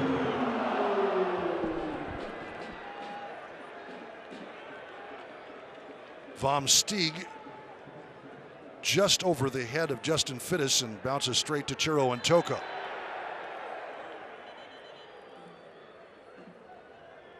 And I heard a whistle, and the ball goes into touch, but the whistle came first. Looks like the ball went out of bounds before the foul that the referee called. So just a little word of advice for Omar Ontiveros, and it will be Galaxy 2 throw-in. I like that. I like this sub by Coach Mark Lowry. It pushes an extra player forward onto the back line of Galaxy 2. You'll see Derek Gebhardt. He'll get forward a little bit more than Sebastian Contreras. He's not going to be a playmaker or one that creates and helps in possession. His goal is to get forward and try to get a second goal in this game, and I like that. I like that approach in this game. He wants to entertain the home crowd, certainly. Nick Ross keeps the ball in play, but it gets away from him. Salgado led him just a bit too much, perhaps. Kiesewetter looking for Gebhardt to pressure. Vom Stieg delivers over everyone's head to Fittis.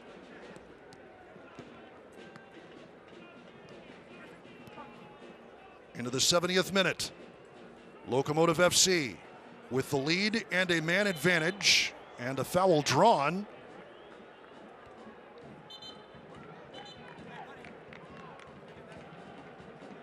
As Rebellon, right over the top of Rebellon goes Zubak. And immediately, referee Luis Guardia stops the match and calls on Stuart Wright to take a look. Oh, just looks like he comes down on Brian Rebellon's hand. He steps on that left hand or that left wrist, as you might call it. And Brian Rebellon looks like he's in a lot of pain right now. Well, he had been, I remember the Sacramento FC game, Sacramento Republic, bounced around quite a bit versus them as we see another replay. Puts his body in between and yeah, oh mercy. Wasn't the initial foul that hurt Brian Rebellon. However, as Ethan Zubak was trying to jump over him and avoid him in the foul, he ends up stepping on that left wrist, and that's why Brian Rebellon is still down right now. Rebellon will have to go off the field. He doesn't look much the worse for wear. You gotta love that magic spray, especially on a hot El Paso evening. And there will be a substitution in the meanwhile in the 72nd minute.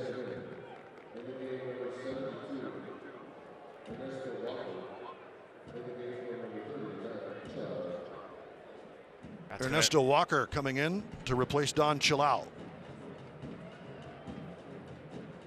You can see that mark on Brian Rebellon's arm. It's already, he looks like it's bruising up a little bit. That's definitely going to leave a mark. Oh, mercy. Yep. Oh, my. Looks like a size 12 narrow.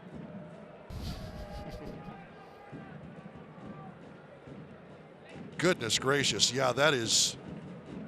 Anybody who says soccer is not a contact sport has obviously never played soccer.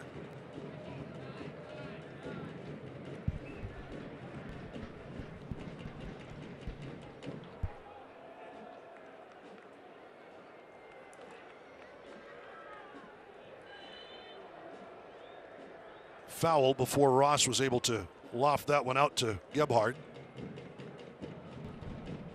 As Hernandez takes a seat, courtesy of James Kiffey. Kiffey's already served his yellow card suspension.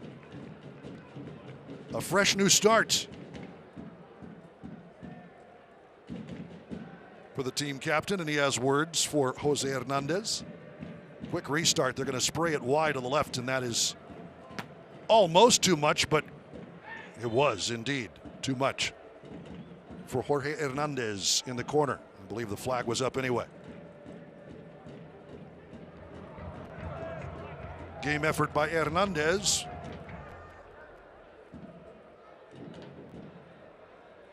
But the assistant referee's flag is undefeated. Good thought to play it out of the back. Out there by Kiffey, but over everyone's head.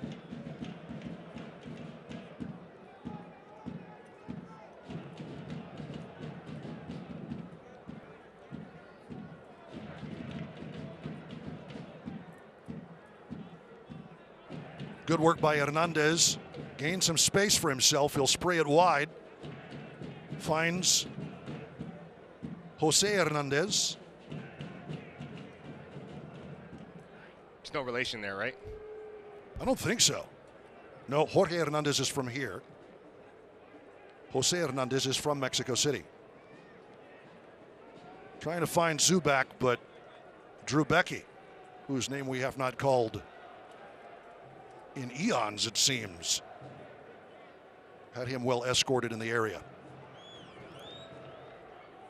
And I would imagine we are close to a hydration break and right on cue. And I think this is going to be a really important break and a really important moment for Coach Mark Lowry and then Locomotive. He's going to have to address the group and really get them to understand there's roughly 15 minutes left in this game, and this Galaxy 2 is a team that likes to stick around and look to find that equalizing goal towards the end of the game. And they've done a good job sticking around since that red card.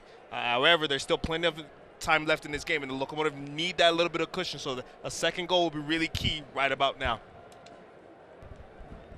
Jerome Kiesewetter, the difference maker.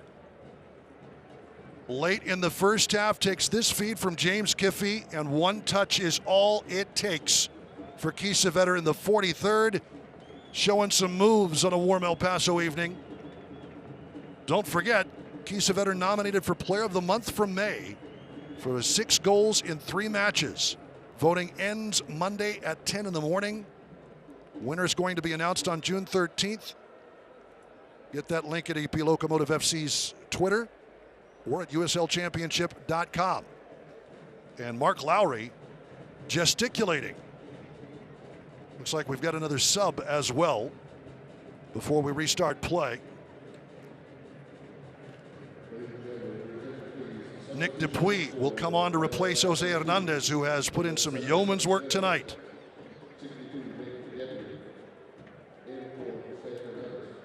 But you saw Mark Lowry there on the touchline, and he looked like a coach of a team that was a goal down, not a goal up. Yeah, absolutely. And I think he's recognized that they haven't taken advantage of the man advantage. They haven't taken advantage of being a man up.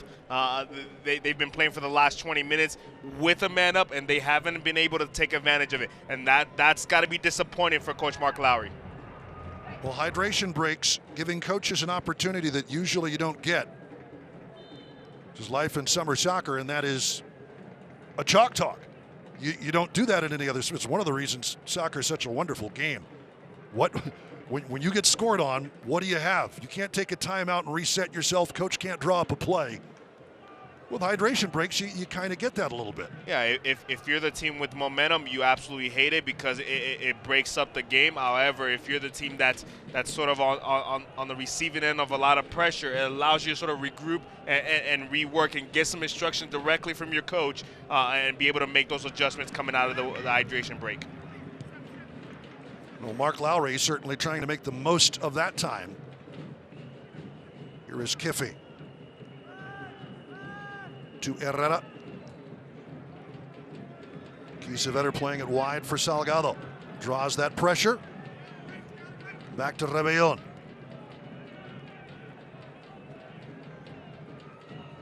Becking makes sure that Ketterer can get there in time. And Toko under a bit of pressure and gives it up. Ernesto Walker gets loose of him. It'll bounce to Ketterer. Off a Locomotive foot.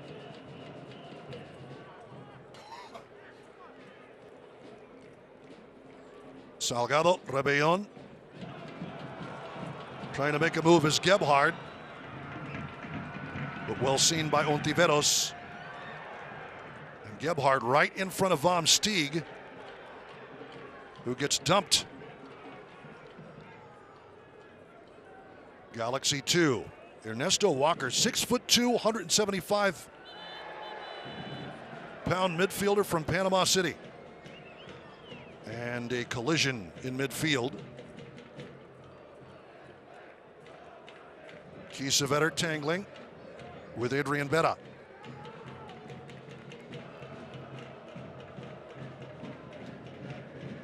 Vera immediately cramping up. Richie Ryan trying to help out. But Locomotive will have the restart here.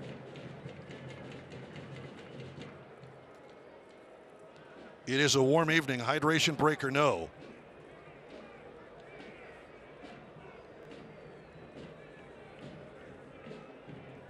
You've seen Adrian Vera really cover a lot of ground in this game.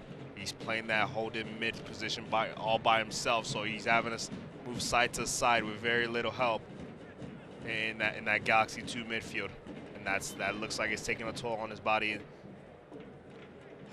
Ernesto Walker stood up, and you thought for a second, well, wait a minute, who'd they call the foul on? No, Chaparrera knew exactly who. And I think even the Locomotives players were surprised by that. They thought the foul was on Chaparrera. Here's Kiffy.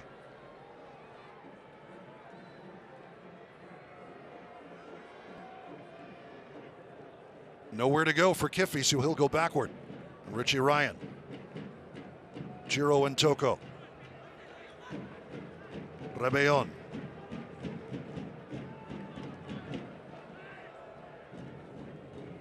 And El Paso will be patient. That is their DNA under Mark Lowry. Talk about taking advantage of the man advantage for Locomotive FC. Locomotive FC players certainly know their coach doesn't want them venturing forward wildly. I'm watching Coach Mark Lowry down there on the sideline. He does not look like a happy man. He definitely recognizes he's trying to get his players to understand you've been up a man for the well over 20 minutes, almost 25 minutes, well over 25 minutes actually, and they've yet to create a goal-scoring opportunity. Other than the Omar Salgado shot that was off target, they haven't created anything in the second half, and that's why he's very animated and disappointed on that sideline.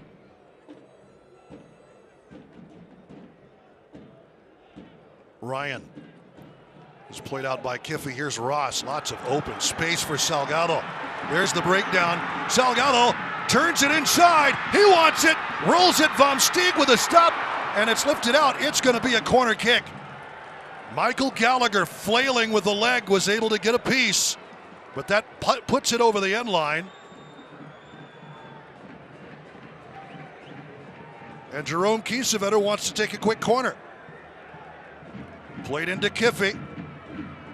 Kiffy tries the shot. Bounced. Kiesewetter puts a foot to it, but Gallagher on it. Only so far as Chaparrera the loft into Gebhardt. Can't turn and fire. Puts it back in. Gebhardt lofts it up and over. That's much better from the Locomotive. Really creating opportunity. Really putting the back line of the Galaxy 2 under pressure. That's what they need in this game, especially with 8 minutes left in the game, knowing how crucial and how much Galaxy 2 loves these periods of the game. They have to create more opportunities and make it impossible for Galaxy 2 to get back into this game. What a great ball out to Salgado. He was white. There wasn't anybody in a white jersey anywhere near him, which is going to happen when you only have 10 on the field. Locomotive not able to make them pay, but Lowry has to be a little happier. Nodded on for Justin Fittis. And it's going to be a corner kick. Rebellon disagrees. So we take a look at the replay. Kiesewetter upset with himself after that miss, but LA Galaxy has earned a corner over Locomotive's protestations. Drew Becker really protesting the corner kick call, feeling like the ball deflected off of Vera. Was it Vera? I think it was. The Galaxy 2 player, and it should have been a goal kick. Here's Vera, lofts it in. Chiro and Toko was on it. Popped way out as the fans tried to start the wave. Almost a complete circle. Here at Southwest University Park, you've got the grassy knoll out by the flags. The Big Dog House.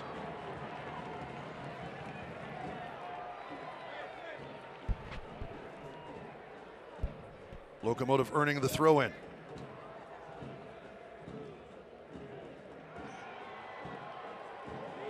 Herrera could not keep it in play. Here's Gallagher. He elects to go back to Nick Dupuy. Montiveros. Schultz.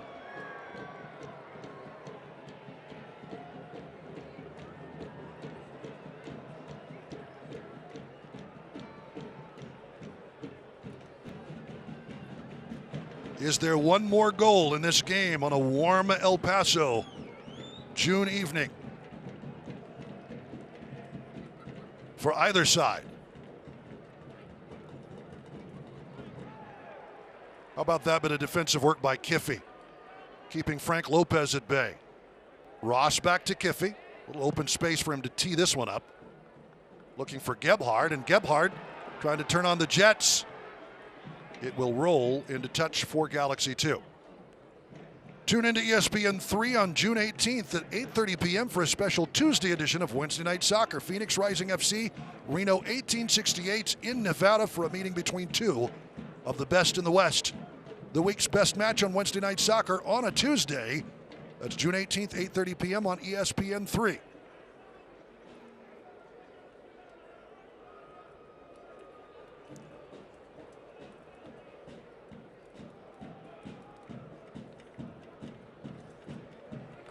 Well won by Ross.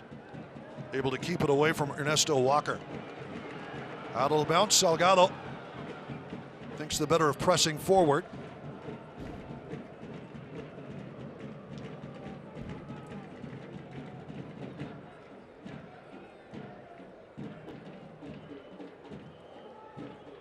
Chiro and Toko sees some space for himself to bring it up and out of trouble.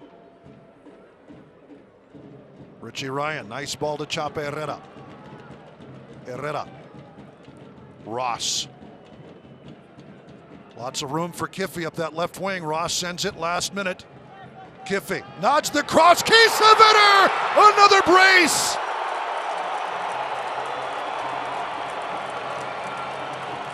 They call him the orthodontist.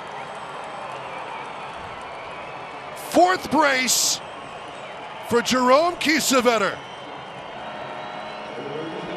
That's a much better action from the Locomotive, really getting forward quickly, and an early ball again from James Kiffy from that left side, fighting the space in between the back line and the goalkeeper, and a great run by Jerome Kiesewetter to get his foot on it, to beat the back line of the Galaxy 2 and get a touch and put it in off frame. Well done from Jerome Kiesewetter, a great cross from James Kiffy.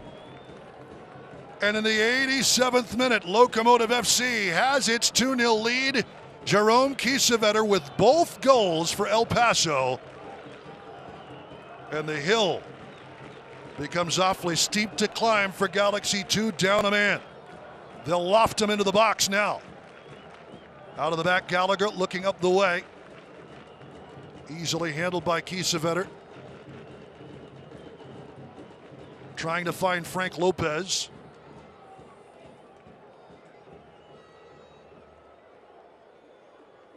Good work by Ross.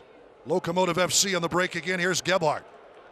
Gebhard will keep it, rolls it to space for Salgado. Omar Salgado rolls one and in! Salgado scores in front of his hometown team. The hometown hero. Take a lap.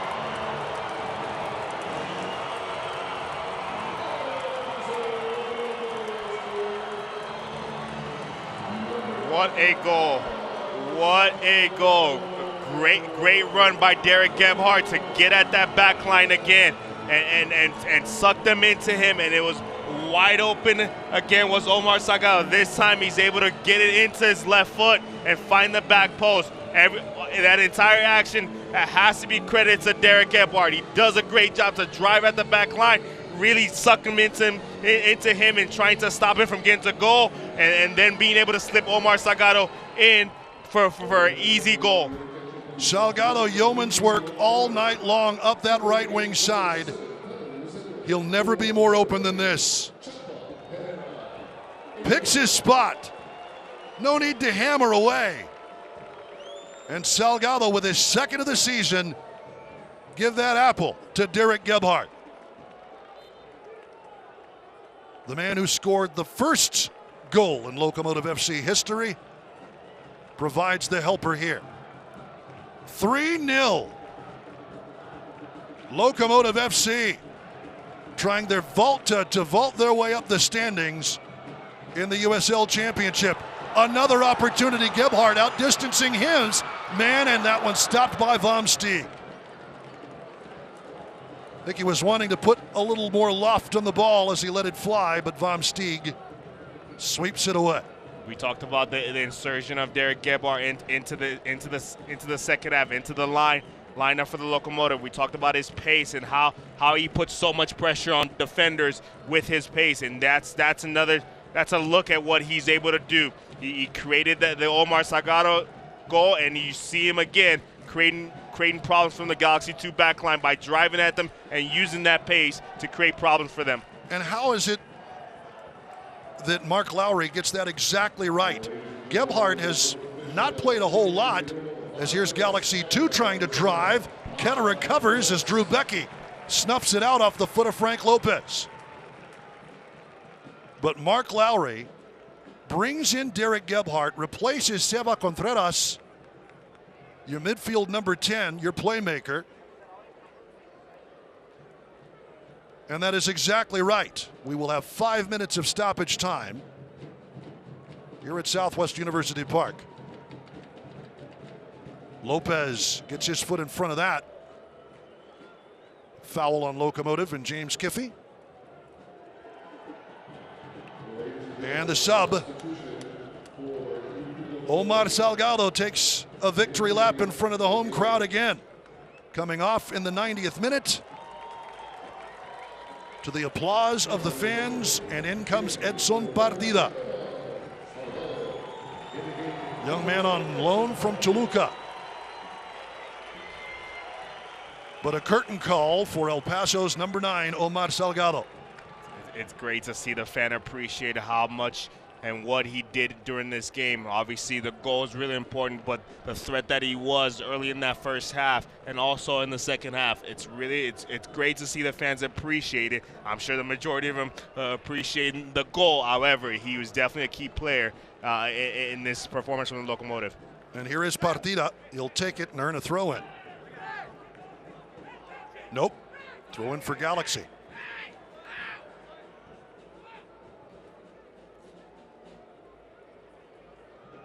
Crossing it back, Ernesto Walker.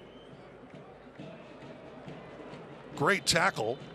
Now they will call the foul, and it will be a card issued to Calvin Resende, who is in as well.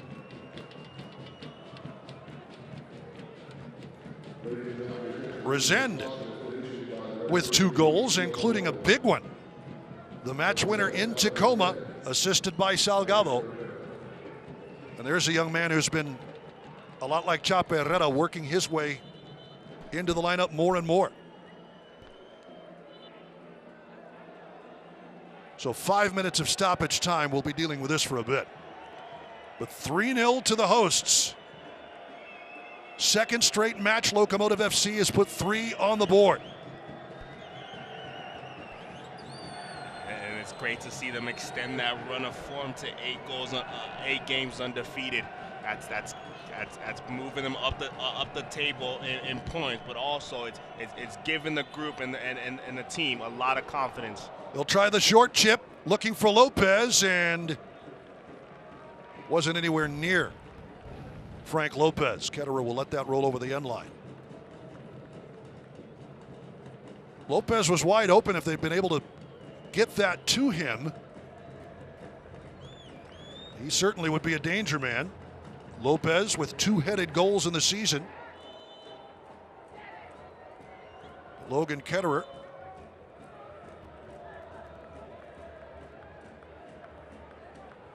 getting a talking to by Luis Guardia.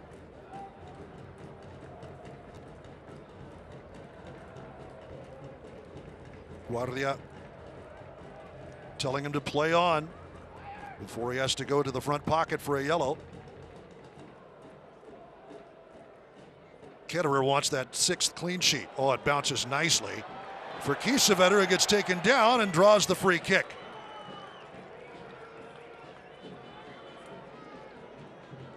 Ernesto Walker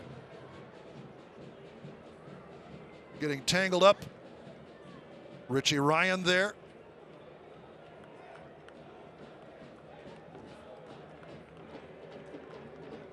Irishman and a Scotsman talking over free kicks. It looks like it will be Richie Ryan. Here's where you want Meshach Jerome. I had to just hum one in from 35 yards. I think at 3-0 up, they'll be content to just pass this game out, see it out with less than 2 minutes left in the game. Well played. Chiro and Toko. Ross.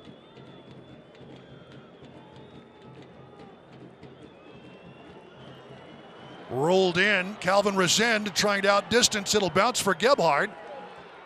Gebhardt will take the air out of that and go to the corner a bit now to Resend and back and out for Kiffy. Ryan, Resend, Richie Ryan, Calvin Resend trying for the far post, but just missing.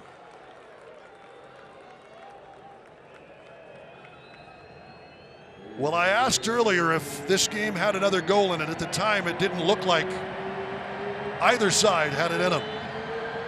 But that is it. Locomotive FC answers with 2 more, and it is all over here in El Paso, Texas.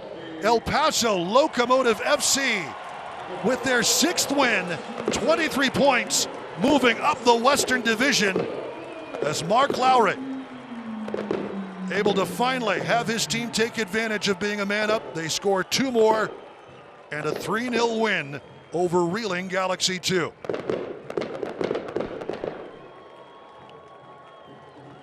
Let's take a look at how this happened. Jerome Kiesewetter in the first half gets it all started in the 43rd minute. A beautiful feed from James Kiffy. Kiffy again with a gorgeous ball on a platter for Jerome Kiesewetter, who gets to celebrate with 8th notch. And Omar Salgado gets his. Rolled into the far post, 3-0 Locomotive. We'll be back to wrap it up after this.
This copyrighted telecast of the United Soccer League Championship cannot be retransmitted, rebroadcast, or reproduced without the expressed written consent of the United Soccer League Championship.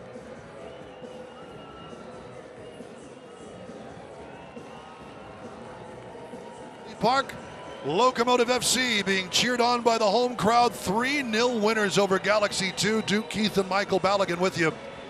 And Mike, 1-0 going into halftime. They were up a man for 20 minutes. Nothing happens. They get a hydration break and a little pep talk from their coach, which is not usually a thing that happens in soccer. Boy, did his team respond, though, Mark Lowry. Yeah, absolutely. You saw at the hydration break, he was really animated, and he expressed it from here what it looked like. It's not good enough. We're not creating enough opportunities. Being a man up this much in the second half, we've got to do better, and better did they do. James Kiffy a couple of beautiful dishes to Jerome Kiesewetter, resulting in the first 2 goals. And then it was Derek Gebhardt. You thought he was going to pass it left to Kiffy again. Kiffy was right there.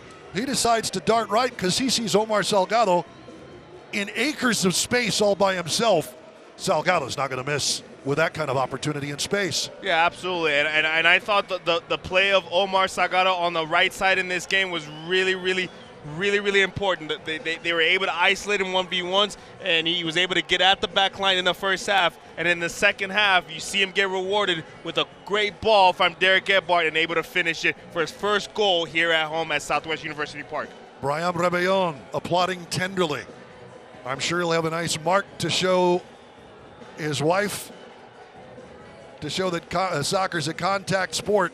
As there you see Chapa Herrera. He was the man, especially in the first half of play, was he not, Mike? It was absolutely terrific today, and the whole team was absolutely terrific. It was a wonderful game for Locomotive fans, 3-0 here at Southwest University Park. For Michael Balogun and our entire crew, I'm Duke Keith. So long, everybody.